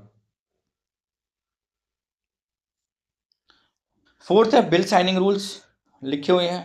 Bills including the salary allowance bills and the generally to be jointly signed by, किस किस से साइन होंगे, नहीं पढ़ना, इतना कोई खास नहीं है। If the head of the school is also the manager, तो क्या काम होगा, नहीं पढ़ना है। चेयरमैन और मैनेजर एक नहीं हो सकते, ये पता होना चाहिए बस, सिंपल कि मैनेजर है, manager not equal to the manager of the another school, दूसरे स्कूल का मैनेजर नहीं हो सकता और मैनेजर चेयरमैन भी नहीं हो सकता सेम स्कूल का। तो ये बस पता होना चाहिए बस, और कुछ इसमें इतना खास नहीं, इससे लाइन की बात करा था। चलिए एमसीक्यू पे पहुंचते हैं। एमसीक्यू स्कूल गवर्नेंस का वीडियो पॉज कीजिए, एक बार खुद से क्वेश्चन पढ़िए, देखिए क्या जितना हमने पढ़ा है उसके हिसाब से आपको इसका आंसर आता है। आता है तो सही आंसर बता सकते हैं कमेंट बॉक्स में। चलिए नहीं तो हम स्टार्ट करते हैं। डीएससीआर के रूल के हिसाब से जो मैनेजिंग कमेटी के इलेक्शंस कंडक्ट करने और इलेक्शंस का इंचार्ज होने की रिस्पॉन्सिबिलिटी किसकी है। अभी हम मैनेजिंग कमेटी की बात कर रहे थे कि कैसे कैसे कंपोजिशन होगा उसका, तो उसके इलेक्शंस का इंचार्ज कौन होगा। पहला ऑप्शन है मैनेजर, दूसरा chairman of the managing committee, third head of the school and fourth directorate of education. Answer C, head of the school. अगर आपने सी चूज किया है तो congratulations. Head of the school shall be the returning officer. Elections में duty लगी है तो आपको पता होगा रिटर्निंग ऑफिसर्स का काम क्या है ना। तो यानी इलेक्शंस कंडक्ट करने और इलेक्शन प्रोसेस का इंचार्ज होने की responsibility head of the school की होती है। इसलिए सिंपल एग्जाम एसोसिएशन क्या बनाना है, याद करने के लिए क्या याद रखना है कि हेड ऑफ द स्कूल होगा, that will be the returning officer, और उसकी ड्यूटी क्या होगी, conduct and in charge of the election. Manager chairman और डायरेक्टरेट क्यों नहीं हो सकते, लिखे हुए हैं, मुझे नहीं लगता पढ़ने की ज़रूरत है, बस इतना ही पता होना चाहिए कि आपके स्कूल में अगर मैनेजिंग कमेटी फॉर्म हो रही है तो उसका हेड कौन होता है, और एज ए रिटर्निंग ऑफिसर कौन काम करता है, क्योंकि उसका ना तो नॉमिनेशन था ना इलेक्शन था, वो तो उसके मेंबर होंगे मैनेजिंग कमेटी के। Okay, as a head of school है तो। अगला क्वेश्चन, 2 मिनट का पॉज तो ज़्यादा हो जाएगा ना। चलिए 30 सेकेंड्स, 30 सेकेंड का पॉज, क्वेश्चन पढ़िए और फिर देखिए इसका आंसर आपको आता है कि नहीं आता है। ओके, अब मैं पढ़ देता हूँ साथ साथ में। डीएससीआर 1973 के हिसाब से which of the following is correct, इनमें से करेक्ट कौन सा है। एक मेंबर मीटिंग में पार्टिसिपेट कर सकते हैं even when his personal conduct is under discussion. जो एक कोई भी मेंबर है वो पार्टिसिपेट कर सकता है मीटिंग में अगर उसका खुद का जो पर्सनल कंडक्ट है वो अंडर डिस्कशन चल रहा है, कि उस पर खुद क्वेश्चन मार्क लगा हुआ है। करेक्ट बताना है। सेकंड, मैनेजिंग कमेटी का मेंबर उस मीटिंग में पार्टिसिपेट करने के एंटाइटल्ड नहीं होगा जहां उसका ओन पर्सनल कंडक्ट डिस्कस हो रहा हो। ओके, अगला, ये रेस्ट्रिक्शन सिर्फ चेयरमैन पर एप्लीकेबल है। Only chairman is prohibited from participating when his personal conduct is discussed. अगला, only the manager is prohibited, पहले चेयरमैन था, only the manager is prohibited from the participating when his personal conduct is discussed. शायद इसका answer आपको नहीं आता होगा, आता है तो कॉन्ग्रेचुलेशंस, नहीं आता है तो करेक्ट आंसर क्या है, B. Member of managing committee shall not be entitled to participate in any meeting which personal conduct is under discussion. तो जब खुद का डिस्कशन हो रहा है, खुद के पर्सनल कंडक्ट का डिस्कशन हो रहा है तो मेंबर नहीं जा सकता। चेयरमैन, ओनली चेयरमैन लिखा हुआ, ओनली चेयरमैन नहीं, बाकी भी मेंबर भी नहीं जा सकता। ओनली द मैनेजर, मैनेजर नहीं, चेयरमैन भी नहीं जा सकता, मैनेजर भी नहीं जा सकता और मेंबर भी नहीं जा सकता, नहीं ज्वाइन कर सकता उस मीटिंग को। ओके, तो सिंपल है, जिसके बारे में डिस्कशन चल रहा है। ऑफ कोर्स बुलाया जाता है, अलग बात है, ठीक है, सफाई देने के लिए, प्रूफ देने के लिए, बाकी चीज़ों के लिए तो अलग बात है, लेकिन सिंपल डिस्कशन के लिए नहीं जा सकते। गवर्नेंस मैट्रिक्स, तो ये हमने पहले पढ़ा था, जो इसमें स्लाइड में आपको एक इम्पोर्टेंट चीज़ दिखाई दे रही होगी कि क्या management not equal to the academic administration में पार्टिसिपेट नहीं कर सकते डे टू डे में। स्कूल मैनेजमेंट फ्रेमवर्क में वाई, हु डज वॉट, कौन क्या काम करेगा, ये लिखा हुआ है। मैनेजिंग कमेटी का क्या रोल होगा? इनकी को रेस्पॉन्सिबिलिटीज है रिकॉग्नाइज प्राइवेट स्कूल को overall management under the scheme of management, overall management की बात कर रहे हैं, लेकिन डीएससीआर के रूल्स तो फॉलो होने चाहिए। मैनेजिंग कमेटी, ओके, तो गवर्नेंस का ये मतलब नहीं है कि आपको जो मैंने बताई थी कि डेली इंटरफेरेंस करेंगे। मैनेजर मैनेजर स्कूल के अफेयर्स के मैनेजमेंट से एसोसिएटेड इंडिविजुअल पोजीशन है। लेकिन स्लाइड 13 में पहले हमने पिछली स्लाइड्स में एक इम्पोर्टेंट चीज़ पढ़ी थी कि जो मैनेजर होता है, कि वो डे टू डे लाइफ में पार्टिसिपेट नहीं कर सकता, मैनेजिंग कमेटी भी नहीं कर सकती, मैनेजर भी नहीं कर सकता, ठीक है, दोनों कोई नहीं कर सकते डे टू डे लाइफ में। हेड ऑफ स्कूल की बात करते हैं, उनकी क्या रेस्पॉन्सिबिलिटीज़ हैं और क्या की बाउंड्रीज हैं। प्रिंसिपल का रोल सिर्फ फाइल्स और ऑफिस एडमिनिस्ट्रेशन तक लिमिटेड नहीं है, डे टू डे फंक्शनिंग पे उनको ध्यान देना होगा, ठीक है। तो मस्ट ऑपरेट, लेकिन रूल क्या है, मतलब बाउंड्रीज क्या है? Must operate within the scheme of the management statutory framework. Society और ट्रस्ट की बात करते हैं तो ओवर इंस्टीट्यूशनल फ्रेमवर्क इनकी को रेस्पॉन्सिबिलिटी है, लेकिन मैनेजमेंट कमेटी है remain subject to its control and supervision, तो बस सुपरविजन कर सकती हैं, कंट्रोल कर सकती हैं, again day to day life में ये भी पार्टिसिपेट नहीं कर सकते। डायरेक्टरेट और डीओई का क्या रोल रहेगा? रेगुलेशंस को देखना, सुपरवाइज करना, नॉमिनेट करना रिप्रेजेंटेटिव की, अभी हमने बात की थी डीओ के कितने, और आप अब बता सकते हैं अगर आपको अभी भी याद है कि डीओ के कितने मेंबर्स होते हैं। नहीं याद तो नोट्स बनाइए, नोट्स भी नहीं बना सकती, इतना थोड़ा ज़्यादा आलस आ रहा है तो ऑफकोर्स मैं प्रोवाइड कर दूंगा, वहाँ से डाउनलोड कर लेना, कमेंट कर देना, आपको प्रोवाइड कर दूंगा, नहीं तो टेलीग्राम चैनल ज्वाइन कर लेना, वहाँ पे अपलोड हो जाएंगे। ओके, तो ये देख लिया, एक बार दोबारा देख लीजिए खुद से कि मैनेजिंग कमेटी के क्या कोर रेस्पॉन्सिबिलिटीज़ हैं, क्या की बाउंड्रीज हैं, मैनेजर की क्या core responsibilities and boundaries, same have the head of the school means principal, same society and trust and directorate of DOE. और साथ में हम क्या बात कर रहे हैं कि मैनेजमेंट का ये मतलब नहीं है कि वो डेली हर छोटी बड़ी चीज़ों में इंटरफेयर करें, स्कूल रन करने में हेल्प करनी है, डे टू डे चीज़ों में इंटरफेयर नहीं करना है। Head of the school in governance, इनकी पोजीशंस को समझेंगे। अब तक हमने हेड ऑफ द स्कूल के डिफरेंट फंक्शंस देखे हैं, लेकिन इंपॉर्टेंट पॉइंट याद रखिए कि जो हेड ऑफ स्कूल है वो मैनेजिंग कमेटी का मेंबर भी होता है। Head of the school means principal है, वो क्या होता है, मैनेजिंग कमेटी का मेंबर भी होता है। यानी प्रिंसिपल गवर्नेंस स्ट्रक्चर से भी जुड़ा हुआ है, एडमिनिस्ट्रेशन से भी जुड़ा हुआ है, और एकेडमिक लीडरशिप तो है ही। एडमिनिस्ट्रेशन से जुड़ा हुआ है means head of the school है, तीनों चीज़ हैं। तो क्या being a member of managing committee does not mean principal become merely management representative नहीं होता, केवल एडमिनिस्ट्रेशन से भी है, गवर्नेंस से भी है, एकेडमिक लीडरशिप है, सब है, सारी चीज़ों पे ध्यान देना है। तो की responsibilities, head of the school, accounts and records, official, already पढ़ चुके हैं, रिवाइज कर रहे हैं, official correspondence, staff supervise, admission time table, academic planning, examination, staff meeting, शायद आपको याद आ रहे होंगे जब हमने ये पॉइंट्स डिस्कस किए थे कि क्या क्या बोला था इनके बारे में, क्लासरूम सुपरविजन, एकेडमिक एंड को करिकुलर एक्टिविटीज। ट्रैप आपको इतनी बार बता दिया, शायद अब तो कोई भी ट्रैप आ जाए, अब इन क्वेश्चंस का आंसर देने में तो नहीं फंसोगे इतने, अब तो आपके लिए सिंपल हो गए होंगे, है ना, कि इतने सिंपल क्वेश्चंस की आंसर्स भी होते हैं क्या। अगेन जो स्लाइड्स में डिस्कस नहीं किया, अब वो क्वेश्चन है, वीडियो पॉज कीजिए 30 सेकेंड्स, देखिए इसका क्या आंसर आता है, आपको आता है तो दैट्स गुड, आप तुक्का लगा सकते हैं तो आपको पता होना चाहिए 1/3 नेगेटिव मार्किंग है ना।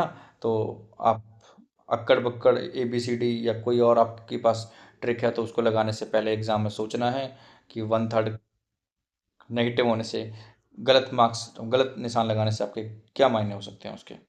चलिए मैं पढ़ दूँ अब, क्या लिखा हुआ है। DSCR 1973 में जो members of the managing committee of unaided, जो ऑफ एडेड स्कूल की, अनएडेड नहीं एडेड स्कूल्स की, उनको क्या एंटाइटल्ड मिलते हैं, किस चीज़ के लिए? मेंबर्स होने के लिए, मैनेजिंग कमेटी के आप मेंबर्स हो तो आपको क्या कुछ सैलरी के अलावा अलग भी कुछ मिलेगा? तो वही ऑप्शन है कि पढ़ लेते हैं क्या क्या लिखा हुआ है। उन्हें स्कूल से फिक्स्ड मंथली ऑनरियम मिल सकता है, कि फिक्स्ड मिलेगा, अब मेंबर बन गया तो पैसे मिलने ही मिलने हैं।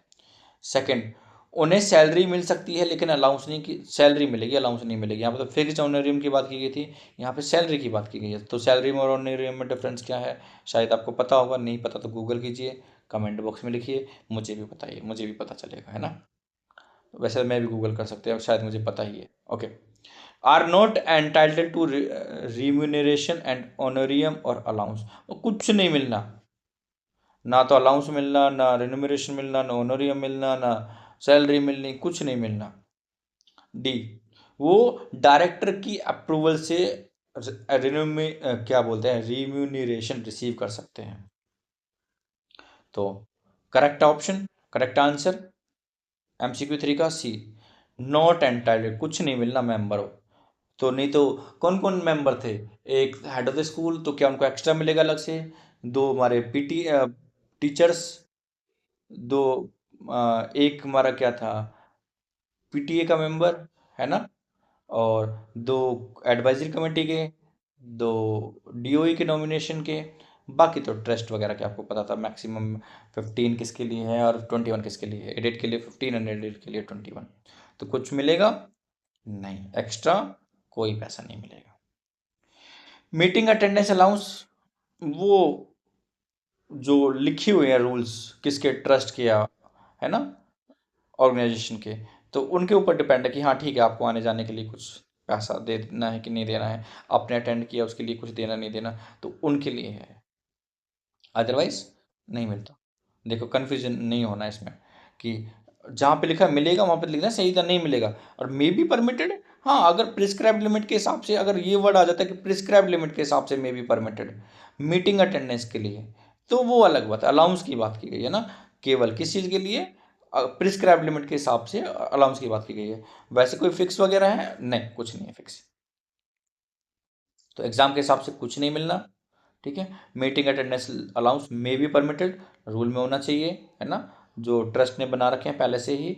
Head teacher draw remuneration in official capacity if applicable, of salary वगैरह बाकी चीज़ें वो तो मिलती ही हैं। लीगल रेफरेंस, DSCR कौन से रूल में लिखा हुआ है, मैं सजेस्ट नहीं करूँगा इतने सारे चीज़ें याद करने की, जो बता रहा हूँ बस वही कर लीजिए। बाकी मैंने सारे इसलिए लिख दिए, गलती से अगर एक दो एग्ज़ाम में आ जाते हैं, एक आध एग्ज़ाम में आ जाता है तो ऑफकोर्स मैं बोल दूंगा देखो मैंने कराया था, आपने याद नहीं किया, किसकी गलती, आपकी गलती, है ना। मैंने तो कराया था तो आपको तो करना चाहिए था, लेकिन मैं सजेस्ट नहीं करूँगा, इतनी सारी चीज़ें नहीं करनी है, बहुत सारी चीज़ें हो जाएंगी नहीं तो। चलिए ठीक है, रिवीजन फास्ट। मैनेजिंग कमेटी का क्वेश्चन क्या, एडेड स्कूल के 15 मेंबर्स, अनएडेड के 21। हेड ऑफ द स्कूल या member of MC, head of the school कौन सा, प्रिंसिपल, उसी को मेंबर ऑफ MC भी बोल सकते हैं। MC मतलब management committee. Parent PTA, elected representative. Teachers दो, इलेक्टेड रिप्रेजेंटेटिव। रूल 59(2)C में क्या लिखा हुआ, जो हेड ऑफ स्कूल होगा वो रिटर्निंग ऑफिसर होगा, तो बस सिंपल याद करो, रिटर्निंग ऑफिसर के एज ए कौन रोल करेगा, head of the school, means principal की बात कर रहे हैं यहाँ पे। Management of the school affairs कौन देखेगा, डे टू डे में नहीं होना चाहिए, इंटरफेरेंस नहीं होना चाहिए, मैनेजमेंट देखना है मैनेजर को, लेकिन डे टू डे नहीं देखना है। हेड ऑफ द स्कूल को एडमिनिस्ट्रेशन और अकेडमिक वर्क दोनों सुपरवाइज करने हैं, अकेडमिक लीडरशिप भी होनी चाहिए, स्टाफ सुपरविजन भी करना है, स्कूल फंक्शनिंग भी देखनी है। आपस रिवीजन करें जल्दी जल्दी। 59(2)N में क्या था, पैसे नहीं मिलने के, मीटिंग अटेंडेंस के अलाउंस मिल सकते हैं। कॉन्फ्लिक्ट ऑफ इंटरेस्ट क्या था, पर्सनल कंडक्ट अगर सुपरविजन के अंडर है तो देखो, कॉन्फ्लिक्ट ऑफ इंटरेस्ट में तो आपको पता ही है ऑफ कोर्स कौन कौन से, कि अगर आपके ऊपर इंक्वायरी चल रही है तो आप एज ए मेंबर नहीं हो सकते, है ना। या फिर आपके कंडक्ट के ऊपर डिस्कशन चल रहा है, पर्सनल कंडक्ट के ऊपर डिस्कशन चल रहा है, तो आप एज ए मेंबर पार्टिसिपेट नहीं कर सकते। बाकी अपने सबूत देने हैं, गवाही देनी है, सॉरी है ना, आपको पता है इन चीज़ों का, तो ऑफ कोर्स आपको बुलाया जाएगा, आपको जाना पड़ेगा। इंपॉर्टेंट लिमिटेशन, चेयरमैन मैनेजर नहीं हो सकता, मैनेजर दूसरे स्कूल का मैनेजर नहीं हो सकता, एक ही स्कूल का हो सकता है। तो ये सारी चीज़ें हमने पढ़ ली हैं। Next, principal interview question, most important. Slide रोकिए, बस क्वेश्चन पढ़िए, साथ में आंसर दे रखा है, हिंट दे रखी है, तो वो नहीं पढ़नी है। तो एज ए प्रिंसिपल अगर मैनेजिंग कमेटी या मैनेजर स्कूल के डे टू डे एकेडमिक और एडमिनिस्ट्रेशन फंक्शन में इंटरफेयर करता है, तो सेम देखो, अगर मैं चेंज कर देता हूँ थोड़ा सा क्वेश्चन, आप प्राइवेट स्कूल के प्रिंसिपल थे, है ना, आपका जो मैनेजिंग कमेटी था, मैनेजर था, वो डे टू डे लाइफ में, एकेडमिक में एडमिनिस्ट्रेशन फंक्शन में डेली इंटरफेयर करते थे, तो आपने उस सिचुएशन को कैसे हैंडल किया, या फिर अगर आपके स्कूल में ऐसे हुआ होता तो आप कैसे हैंडल करते। गवर्नमेंट स्कूल के परस्पेक्टिव से क्वेश्चन को चेंज कर देते हैं कि अगेन आप के में भी एक मैनेजिंग कमेटी तो होगी, उसमें पेरेंट टीचर मेंबर्स भी होते हैं, टीचर्स मेंबर भी होते हैं, पेरेंट मेंबर भी होते हैं, और बाकी डीओई के मेंबर्स भी हो सकते हैं, दिल्ली में बात करें तो, या बाकी सेंटेंस की बात करें तो केवीएस और एनवीएस में जो मीटिंग्स होती हैं, आपको उनके बारे में भी पता होगा, है ना। तो उसमें अगर बाकी रिप्रेजेंटेटिव्स ज़्यादा इंटरफेयर कर रहे हैं, तो एज ए प्रिंसिपल आपने कैसे उसको हैंडल किया, या आपने कैसे आगे, अगर डीओई में आप सिलेक्ट हो, आप गवर्नमेंट स्कूल्स में, दिल्ली गवर्नमेंट स्कूल्स में सेलेक्ट होते हो, तो आप कैसे हैंडल करोगे। तो दोनों तीनों टाइप से क्वेश्चन बन सकता है आपके लिए, आपके हिसाब से कि आपने इससे पहले क्या काम किया था। ऑफकोर्स फॉर्म में तो आपने लिखा होगा ना, फॉर्म भरा है यूपीएससी का, उसमें बहुत सारी आपको मिनिमम 100 वर्ड्स में लिखना था, तो आपने उसमें देखा होगा कि क्या क्या आपने भरा है, या चैट जीपीटी से गूगल करके भर दिया है। तो उस टाइम पे अगर आपका रिटर्न क्वालिफाई हो जाता है, होप सो सब हो आप में से, तो आप फिर उसी के हिसाब से क्वेश्चन पूछे जा सकते हैं। आपने लिखा है मैंने ये काम भी किया, मैंने ये काम भी किया, लास्ट डेट तो निकल गई है ना, तो अब तो चेंज नहीं कर सकते, पहले भी चेंज नहीं कर सकते थे, चेंज का ऑप्शन नहीं था। जिन्होंने नहीं भरा था वो देख के भर सकते थे कि क्या भरना है, तो उसके बेसिस पे क्वेश्चन पूछे जा सकते हैं। तो इसका आंसर क्या दोगे आप, कि मैं इंटरफेयर करने दूंगा, नहीं तो शांति से काम नहीं चलेगा, ऐसे बोलना है, या रूल बताऊंगा कि नहीं नहीं देखो ये रूल है, रूल समझो, नहीं कर सकते, कर सकते, है ना। या फिर लीडरशिप मैच्योरिटी का कोई एग्जांपल दोगे, सेट करोगे एग्जांपल खुद से, खुद करके, गवर्नेंस स्किल का यूज़ करना है, और कैसे कॉन्फ्लिक्ट को रिजोल्यूशन करना है, आपको ये बताना है कि सीधा रूल बताओ, नहीं कर सकते, बस काम खत्म, इससे ज़्यादा मैंने कुछ नहीं करना। तो मैसेज नीचे लिखा हुआ है, I would maintain A cooperative relationship with the managing committee while ensuring that day-to-day academic and administration functions are discharged in accordance with the statutory framework. In simple language में आपको क्या बोलना है, कि अगर वो डे टू डे लाइफ में interfere कर रहे हैं, तो कोई तो रीज़न होगा ना, जो मैं आंसर देना चाहता हूँ, कोई तो रीज़न होगा ना, कि जो वो डे टू डे लाइफ में कुछ तो ऐसा सेट नहीं हो रहा जो उनको पसंद नहीं आ रहा। तो पहले बात कीजिए कि क्या दिक्कत हो सकती है, क्यों ऐसा करना चाह रहे हैं, तो उसका बैठ के सॉल्यूशन निकलेगा। और अगर बैठ के सॉल्यूशन निकलेगा तो that will be the better option, कि रोल, और दूसरा रोल क्लैरिटी भी आप बता सकते हो कि देखो ये आपका है, ये मेरा है, और ठीक है आप मुझे सजेस्ट करना चाहते हैं कीजिए, है ना। हम आपस में एक दूसरे को सुनेंगे, डायलॉग्स बातें करेंगे, और फिर देखेंगे कि उसका लॉफुल सॉल्यूशन क्या निकल सकता है। डॉक्यूमेंट्स हैं, तो अगर रिकॉर्ड प्रॉपर मेंटेन नहीं है तो रिकॉर्ड प्रॉपर मेंटेन कीजिए, मीटिंग पॉइंट्स लिखिए, क्या डिस्कशन हुआ था, अगली मीटिंग में उनको डिस्कस कीजिए, देखिए ये मीटिंग पॉइंट्स डिस्कस किए थे हमने, और इनका मैंने ये पॉसिबल सॉल्यूशन था वो हमने किया है, बाकी सजेशंस लीगली पॉसिबल सॉल्यूशन से आप बता सकते हैं। तो उस टाइप से अगर आप हैंडल करेंगे instead of I am the boss, तो ज़्यादा, आप भी ज़्यादा अच्छा रहेगा ना, आप समझदार हैं, प्रिंसिपल की तैयारी कर रहे हैं, प्रिंसिपल बनने वाले हैं, तो ओके, चलिए। ये क्या है, case study, when the head of the school is also a manager, जब head of the school manager है तो क्या कंडीशन है, कि एक रिकॉग्नाइज्ड प्राइवेट स्कूल में जो हेड ऑफ द स्कूल है उसी को मैनेजर अपॉइंट कर दिया, अब वही पर्सन टीचिंग ड्यूटीज़ कर रहा है, तो आपको यही कि आप पिछले स्कूल में अगर कोई भी हेड ऑफ मैनेजर रहा है आपके में, ओके, तो वही सारी ड्यूटीज़ कर रहा था, वही टाइम टेबल अलोकेट कर रहे थे, वही टीचिंग ड्यूटीज, ओके, वही सुपरवाइज कर रहे थे टेस्ट को, स्टाफ को, वही एडमिनिस्ट्रेटिव डिसीजंस ले रहे थे, वही स्कूल को मैनेज कर रहे थे। तो एक टीचर ने आर्ग्यू कर दिया कि ये manager can not ordinarily interfere, कि वो डे टू डे लाइफ में इंटरफेयर नहीं कर सकता मैनेजर, इसलिए जो मैनेजर के डिसीजन है वो जो डे टू डे लाइफ में ले रहे हैं तो वो गलत है। तो इसका आंसर क्या हो जाएगा? सिंपल, हमने बात की थी कि अगर एक कोई भी इंसान है वो हेड ऑफ द स्कूल और मैनेजर दोनों हो सकता है, ठीक है। और वो अगर दोनों है, देखो अगर अलग अलग हैं तो वो एक दूसरे के काम में इंटरफेयर नहीं कर सकते। अगर वो सेम पर्सन है तो बाय रूल, साइड में रूल लिखा हुआ है, पढ़ सकते हो कौन सा रूल, बाय रूल वो सारे काम कर सकते हैं, but within rule, rule के बाहर जाके तो जो head of the school means principal की ड्यूटीज़ हैं उनको परफॉर्म कर सकते हैं, जो उनकी पावर्स है उनको यूटिलाइज कर सकते हैं, जो मैनेजर की पावर है उनको यूटिलाइज कर सकते हैं, अदरवाइज नहीं। तो इसका मॉडल आंसर नेक्स्ट पेज पे है। वीडियो स्टॉप कीजिए, दोबारा पढ़िए, एक बार और देखिए, और अगर कुछ भी डाउट हो तो कमेंट बॉक्स में कीजिए। चलिए आगे, गवर्नेंस डिसीजन फ्रेमवर्क की बात करते हैं। When a school management issue arise, what would a principal do? Who has the statutory responsibilities? तो आपको चार क्वेश्चन पूछने हैं अपने आप से। अगर कुछ भी स्कूल मैनेजमेंट इशू अराइज होता है तो प्रिंसिपल को क्या करना चाहिए? इन चार क्वेश्चंस को खुद से पूछना चाहिए कि इसकी अथॉरिटी किसके पास है, हु हैज़ द रेस्पॉन्सिबिलिटी, लिखी हुई रेस्पॉन्सिबिलिटी है ना, किसके पास है, who exactly is being decided, identify the response, पहले अथॉरिटी डिसाइड करनी है, फिर देखना रेस्पॉन्सिबिलिटी किसकी है, लिमिटेशंस क्या है, क्या ये लॉफुल है। अगर आप इन चीज़ को डिसीजन लेके चलोगे, आप इन चीज़ों को डिसाइड करके चलोगे, इन क्वेश्चंस को पूछ के चलोगे, तो ऑफ कोर्स प्रॉब्लम का सॉल्यूशन इसी में मिलेगा कि लीगली प्रोटेक्ट हो जाएगा, है ना। प्रिंसिपल के प्रोस्पेक्टिव से अगर आपने चार चीज़ें, आप लीगली प्रोटेक्ट हो जाओगे। सेकंड, इंस्टीट्यूशनल फंक्शनिंग प्रोटेक्ट कर पाओगे, स्कूल अच्छे से चलेगा आपको।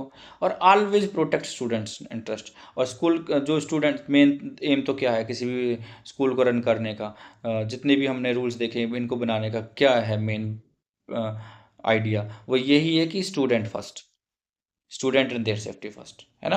तो अब जब यही है तो प्रिंसिपल को उसी के हिसाब से करना है, बाकी चीज़ें को भी ध्यान रखना है, रूल एंड रेगुलेशन के हिसाब से लीगली काम करना है, इंस्टीट्यूशन की फंक्शनिंग भी होनी चाहिए कि सब कुछ ये नहीं है कि इश्यू अराइज हो गया मैनेजमेंट का तो उसी में लगे हुए हैं।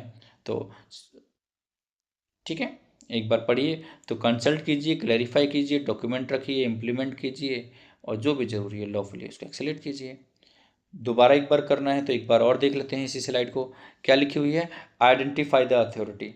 तो स्टेप 1 की बात करते हैं तो कि रेस्पॉन्स मैनेजिंग कमेटी के ब्रॉड रोल गवर्नेंस और मैनेजमेंट का क्या है, मैनेजर स्कूल अफेयर्स की मैनेजमेंट से कैसे एसोसिएटेड है, हेड ऑफ द स्कूल का प्रिंसिपल जो डोमेन है एडमिनिस्ट्रेशन उसका क्या काम है। मीन्स डिसीजन सिर्फ डेजिग्नेशन देख कर नहीं लेना है, पहले ये देखना है कि अथॉरिटी कौन है, मैनेजर करेगा, हेड ऑफ द स्कूल करेगा, मैनेजिंग कमेटी करेगी।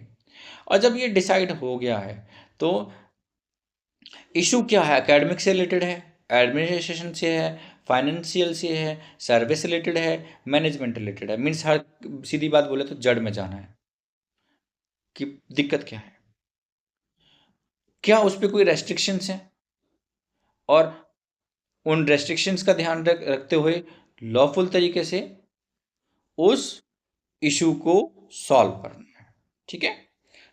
फाइनल रिवीजन, मैनेजिंग कमेटी के बारे में, मैनेजर के बारे में, हेड ऑफ द स्कूल्स के बारे में, ये आपकी मर्जी है याद करनी है तो साथ में बस ये याद रखना, head of the school returning officer होता है, हेड की ड्यूटीज़ पावर और रेस्पॉन्सिबिलिटीज़ क्या क्या होती हैं, मैनेजर की लिमिटेशंस क्या है, MC member of aided schools को पैसे मिलेंगे कि नहीं मिलेंगे, ठीक है। मैनेजिंग कमेटी के जो मेंबर्स हैं एडेड के अनएडेड के, अनएडेड की तो चलो छोड़िए, पर्सनल कंडक्ट का डिस्कशन है तो मेंबर पार्टिसिपेट नहीं कर सकता, और इलेक्शन किस में है, हेड के, मैनेजर के, मनी का conflict interest, never identify authority merely by designation, ये हमने पढ़ लिया, who governs managing committee, who manages manager, who leads head of the school, who regulates, ये याद है तो मैक्सिमम आपके आंसर्स ठीक हो जाएंगे।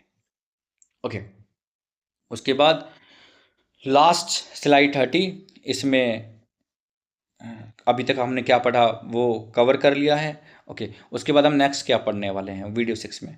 तो recruitment and appointment, probation confirmation, seniority and promotion, transfer posting, leave and service record. अब देखो, आप देख रहे होंगे कि इतनी सारी चीज़ें कैसे पॉसिबल है। बस डीएससीआर में जो लिखा हुआ है ना, वो इनका जो फाइनल जो रूल्स हैं, जो मेन रूल्स हैं, वो सबके लिए अलग अलग वीडियो डिसाइडेड है। तो ऐसा नहीं है कि एक ही वीडियो में इतनी सारी चीज़ें ख़त्म हो जाएंगी। बस इंट्रोडक्शन पार्ट है जो एक्सप्लेन हो सकता है वो होगा, और इनमें से सारे पार्ट्स ऐसे हैं कि जो नहीं हो पाएंगे कि एक्सप्लेन। अगर पे एंड अलाउंस की बात करें, लीव की बात करें, तो स्पेशल वीडियो लीव पे चलेगी, सर्विस रिकॉर्ड पे स्पेशल वीडियो चलेगी। तो इनके बारे में हम अगली वीडियोज़ में बात करेंगे, ठीक है। तो वीडियो 6 में ओवरव्यू और कुछ कुछ इंपॉर्टेंट काम की चीज़ें, और उसके बाद उसी में आपको बता दिया जाएगी कौन सी वीडियो में क्या आने वाला है। Thank you so much. Edu leader academy देखते रहिए, टीचर टू लीडर।